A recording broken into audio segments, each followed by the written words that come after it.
এ মুসলমান ভাই, রজব মাস চলে গেছে, মিরাজ সংগঠিত হয়েছে রজব মাসে। আল্লাহ রাব্বুল আলামিন আমার আপনার নবীকে কিন্তু আরশে আজিমে উঠায় নিয়েছেন, সুবহানাল্লাহ জোরে বলেন, যেটাকে আমরা মিরাজ বলি।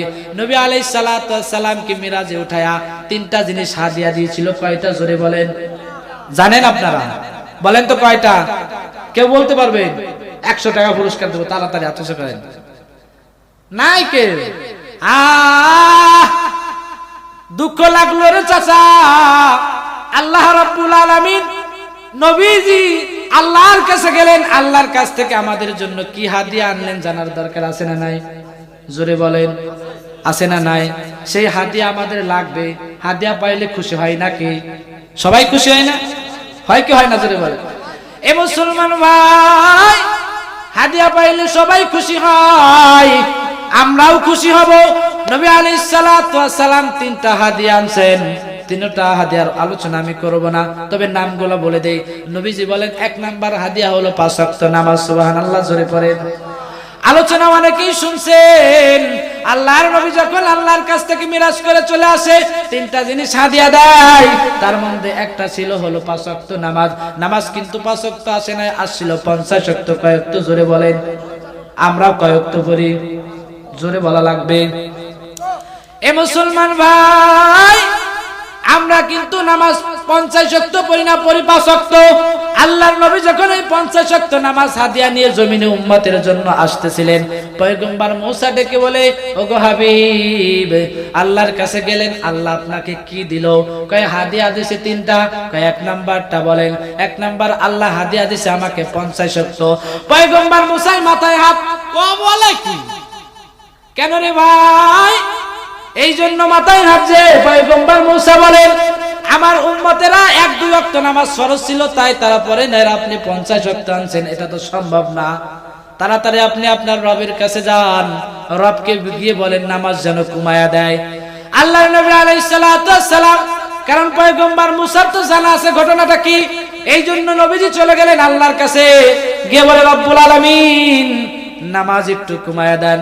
আল্লাহ বলেন দিলাম 5 ওয়াক্ত কমায়া। আবার নবীজি আসেন, পয়গম্বর মুসার সাথে দেখা হয়েছে, 1 বার নয় 2 বার নয়, অনেকবারের ঘটনা। সর্বশেষ আছে 5 ওয়াক্ত। কয় ওয়াক্ত জোরে বলেন? 5 ওয়াক্ত থাকার পর পয়গম্বর মুসা আবার বলছেন আবার যান। রাসূলুল্লাহ বলে, না, কয়বার যাওয়া যায়? দুনিয়ার মানুষের কাছে 1 বারের জায়গা 2 বার, 2 বারের জায়গা 3 বার, 4 বার গেলে সে রাগ হয়ে যায়। কথা কর না কেন? রাগ হয় কি হয় না? 1 বার 2 বার 3 বার 4 বার গেলে সে রাগ হয়ে যায়। আল্লাহর কাছে আমি কয়েকবার গিয়েছি, আল্লাহ আমাকে খুশি হয়ে হাদিয়া দিয়েছেন 5 ওয়াক্ত, এর বেশি এর নিচে আর আমি নামাবো না। পয়গম্বর মুসা বলেন, বলেই দেখেন না, বলে না। এরপরে আল্লাহ রাব্বুল আলামিন নবীজিকে জানায় দেন, নবী আবার আপনাকে দিয়েছিলাম 50 ওয়াক্ত। কয় ওয়াক্ত জোরে বলা লাগবে? নবী আমার, আপনাকে দিয়েছি আমি 50 ওয়াক্ত, তবে জেনে রাখুন আমি আপনার জন্য ধার্য করলাম 5 ওয়াক্ত। ইন্না ওয়াদাল্লাহি হাক্কা, কিন্তু আমি আল্লাহর ওয়াদা বড় সত্য। আপনাকে বলছি 50 ওয়াক্ত।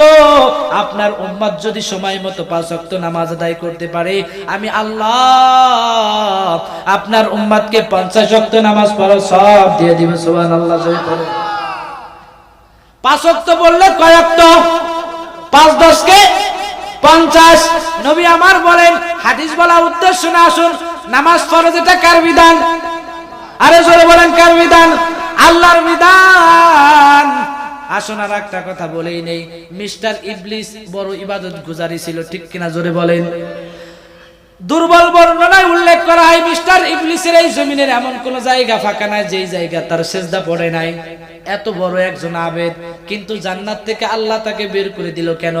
আল্লাহ রাব্বুল আলামিন, এই যে হিফজুল কোরআন আপনি 3 থেকে 4 নাম্বার পৃষ্ঠা পড়েন, আল্লাহ রাব্বুল আলামিন বলেন, ওয়া ইদ কুলনা লিল মালাইকাতি সুজুদু লিআদামা ফাসাজাদু ইল্লা ইবলিস আবা ওয়াস্তাকবারা ওয়া কানা মিনাল কাফিরিন। আল্লাহু আকবার বলেন। আল্লাহ রাব্বুল আলামিন বলেন, ওয়া ইজ কুননা লিল মালাইকা, আমি আল্লাহ সমস্ত ফেরেশতাদেরকে বললাম তোমরা শোনো, উসজুদু লি আদামা, আমাদের আদি পিতা কি? জোরে বলে, আমাদের আদি পিতা, আমাদের আদি পিতা আব্বাজান আদম আলাইহিস সালাতু ওয়াস সালাম। আল্লাহ বলেন তোমরা সকলে উসজুদু লি আদামা, আমার সৃষ্টি তৈরি আদমকে তোমরা সকলে সিজদা করো। আমরা কার তৈরি? জোরে বলেন, আরো জোরে বলেন। আমরা আল্লাহ পাকের সৃষ্টি, আল্লাহ পাকের তৈরি। আমরা কেমন দামি শুনেন, আদম সন্তান কেমন দামি। আল্লাহ বলেন জমিন আমি আল্লাহ বানাইছি কুন ফায়াকুন বইলা, আসমান আমি আল্লাহ বানাইছি কুন ফায়াকুন বইলা। এই জমিনের মাঝে যা আছে সব আমি আল্লাহ কুন ফায়াকুন বইলা বানাইছি। কিন্তু এই মানুষ যখন আমি আল্লাহ বানাইছি কুন ফায়াকুন বইলা বানাই নাই, খলাকতু বিয়াদাইয়া। আল্লাহর নবী বলেন আমি আল্লাহ মানুষদেরকে আমার কুদরতি হাতে সৃষ্টি করেছি। সুবহানাল্লাহ। আমাদেরকে কে বানাইছেন? আল্লাহ বানাইছেন, মানে আল্লাহর কুদরতি হাতে। আল্লাহু আকবার। আপনি জানেন না রে ভাই, এই যে আপনার চেহারা, হাদিসের বর্ণনা শোনাচ্ছি, এই যে আপনার চেহারা, আপনার নাক, আপনার চোখ, এই যে যে অঙ্গ প্রত্যঙ্গ আছে আপনার আমার, এই জায়গা আল্লাহর কুদরতি হাতের ছোঁয়া লেগেছে। আল্লাহু আকবার। আপনি জানেন না, এই জন্য ফিকি মাসালা মুফাসসিরগণ বলেন কেউ যদি কাউকে আঘাত করে তাহলে পিটি করবে, অন্য জায়গায় করবে, কেউ যেন মুখে আঘাত না করে।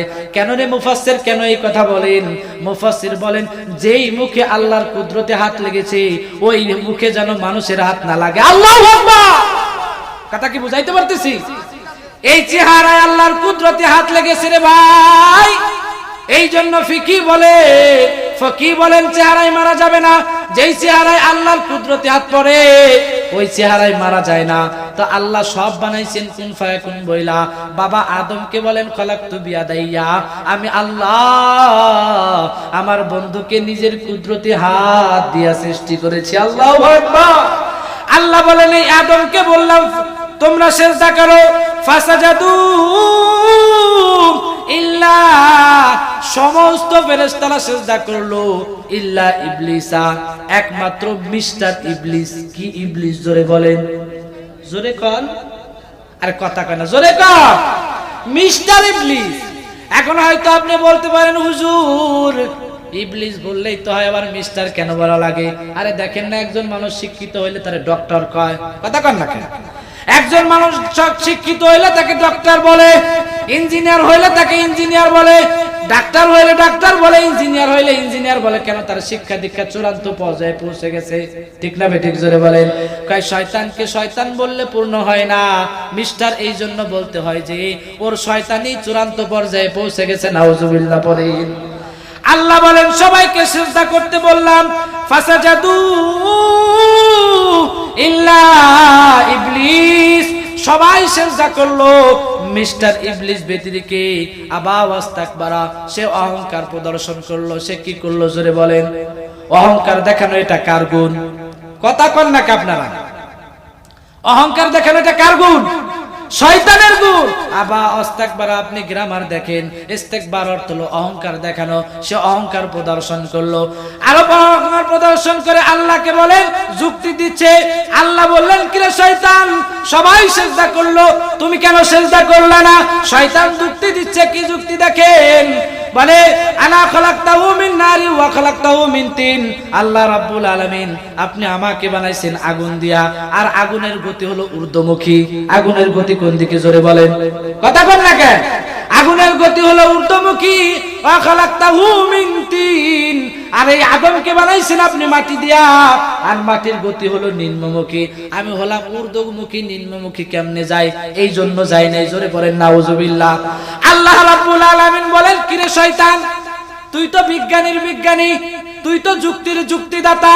আল্লাহ বলেন ফাখরুজ মিনহা ফাইন্নাকা রাজিম, তোর মতো শয়তানের এখানে কোনো জায়গা নাই, তুই এখান থেকে বের হ। আল্লাহু আকবার। আল্লাহ তুই বের হ, তোর যুক্তি এখানে চলবে না। আমি হলাম খালেক, তোর সৃষ্টিকর্তা, তুই হলো মাখলুক। আমি খালেক হয়ে তোকে বলছি তুই সিজদা কর, তুই সিজদা করবি, এটাই তোর নির্দেশ ছিল। তুই আবার আমার সামনে যুক্তি দিলি। ফাখরুজ মিনহা ফাইন্নাকা রাজিম, এখান থেকে বের হ, তোর এখানে কোনো জায়গা না। আসুন ভাই, আলোচনার মূল বিষয় হলো এই যে শয়তান সিজদা অমান্য করলো কয়টা? কথা কয় না, জোরে কন। শয়তান সিজদা অমান্য করলো একটা, তাও কি নামাজের সিজদা? কথা কম না কেন? নামাজের সিজদা, নামাজের সিজদা না, এটা হলো ছিল একটা তাজিমি সিজদা, মানুষ সম্মান সূচক যেটাকে বলে এটা তাজিমি সিজদা। একটা তাজিমি সিজদা না করার কারণে আল্লাহ বললেন ফাখরুজ মিনহা ফা ইন্নাকা রাজিম, তুই বিতাড়িত, তুই এখান থেকে বের হয়ে যা। আসেন প্র্যাকটিক্যালি বাস্তব জীবনের সাথে মিলাই, বুঝতেছেন আমার কথা? এই মুসলমান ভাই আসুন এখন বাস্তবিক প্র্যাকটিক্যাল জীবনের সাথে মিলাই। শয়তান একটা তাজমি সিজদা না করার কারণে তাকে জান্নাত থেকে আল্লাহ বের করে দিল। আজকে আমি আপনি আল্লাহর দেওয়া 5 ওয়াক্ত নামাজ আমরা কয়টা তরক করতেছি? হিসাব মিলায় দেখলাম যারা নামাজ পড়ে না এরা শয়তানের চাইতে বড় লিডার। জোরে বলেন ঠিক না বেটি? এখন হয়তো আপনি বলতে পারেন হুজুর আপনি শয়তানের থেকে বড় লিডার কেন বললেন? এ মুসলমান ভাই আমি এই জন্য বললাম যে শয়তান অমান্য করছে হুকুম কয়টা? একটা। আমরা করি প্রতিদিন 5টা। কয়টা? আর শয়তান বড় না আমরা বড়? কথা বল না কে? আমরা বড়। শয়তান বলল রব্বুল আলামিন আপনি তো আমাকে জাহান্নাম জান্নাত থেকে বের করে দিলেন, তবে আপনার কাছে কিছু চাওয়া। আল্লাহ রাব্বুল আলামিন বলেন ঠিক আছে চাও।